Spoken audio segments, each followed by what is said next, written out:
നിതിൻ രാജിന്റെ മരണത്തെക്കുറിച്ച് അന്വേഷിക്കുന്ന പുതിയ ടീം കേസ് ഫയൽ ഏറ്റെടുത്തു. SP MP മോഹനചന്ദ്രന്റെ നേതൃത്വത്തിലാണ് അന്വേഷണം. കോടതി നിർദ്ദേശം ലഭിച്ചാലുടൻ റാമിനെ വീണ്ടും അറസ്റ്റ് ചെയ്യുമെന്ന് SP മോഹനചന്ദ്രൻ പറഞ്ഞു. അഞ്ചരക്കണ്ടി ദന്തൽ കോളേജിലെ 1ാം വർഷ വിദ്യാർത്ഥി നിതിൻ രാജിന്റെ ആത്മഹത്യാ കേസുമായി ബന്ധപ്പെട്ട് സമഗ്ര അന്വേഷണത്തിനാണ് SP മോഹനചന്ദ്രന്റെ നേതൃത്വത്തിലുള്ള ടീം ഒരുങ്ങുന്നത്. ഇതുവരെയുള്ള അന്വേഷണ പുരോഗതി SPയുടെ നേതൃത്വത്തിൽ വിലയിരുത്തി. ബുധനാഴ്ച രാവിലെ കണ്ണൂർ ക്രൈംബ്രാഞ്ച് ഓഫീസിൽ എത്തിയ മോഹനചന്ദ്രൻ SP KV വേണുഗോപാലുമായി കൂടിക്കാഴ്ച നടത്തി. കേസ് ഫയലും സ്വീകരിച്ചു.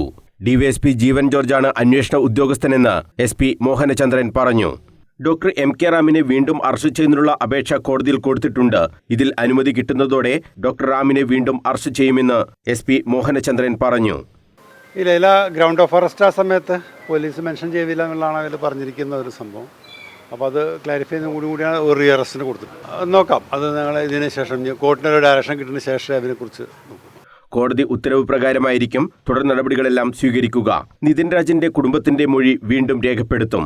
അവരുടെ സ്റ്റേറ്റ്മെൻറ്റ് എടുക്കും. ഇത് കഴിഞ്ഞാൽ ഒരു പുതിയ ടീം നോക്കുന്ന സ്ഥിതിക്ക് ആദ്യം എടുത്തിരിക്കുന്ന സ്റ്റേറ്റ്മെൻറ്റ്സ് ഇല്ലേ, അതിന് പുറമെ മറ്റ് സ്റ്റേറ്റ്മെൻറ്റ്സ് നോക്കും. എന്തെങ്കിലും അവർക്ക് ഫർദറായിട്ട് എന്തെങ്കിലും രേഖപ്പെടുത്താനുണ്ടെങ്കിൽ രേഖപ്പെടുത്തും. ഉണ്ടാവും, തീർച്ചയായിട്ടും അതിൽ ഏതെങ്കിലും വിട്ടുപോയ ഭാഗങ്ങളുണ്ടോ എന്നുള്ളത് ആ പുതിയ ടീം ഇത് പരിശോധിക്കും. ലോൺ ആപ്പുമായി ബന്ധപ്പെട്ട ഭീഷണിയുടെ കാര്യവും കേസ് ഫയലിൽ ഉണ്ട്. ജസ്റ്റ് ഞാൻ ആ ഫയൽ നോക്കുമ്പോൾ അത് വരുന്നുണ്ട്. അത് ചെക്ക് ചെയ്ത് വളരെ ഇനീഷ്യൽ സ്റ്റേജിലാണ്. ഇപ്പോൾ അതിനെക്കുറിച്ച് പറയാൻ പറ്റുന്നൊരു സ്റ്റേജിലല്ല. അന്വേഷിച്ചു എല്ലാ കാര്യങ്ങളും വിശദമായി തന്നെ അന്വേഷിക്കുമെന്നും അഞ്ചരക്കണ്ടി ദന്തൽ കോളേജിൽ ഉൾപ്പെടെ പോയി വിവരങ്ങൾ ശേഖരിക്കുമെന്നും SP മോഹനചന്ദ്രൻ അറിയിച്ചു. News bureau, Kannur.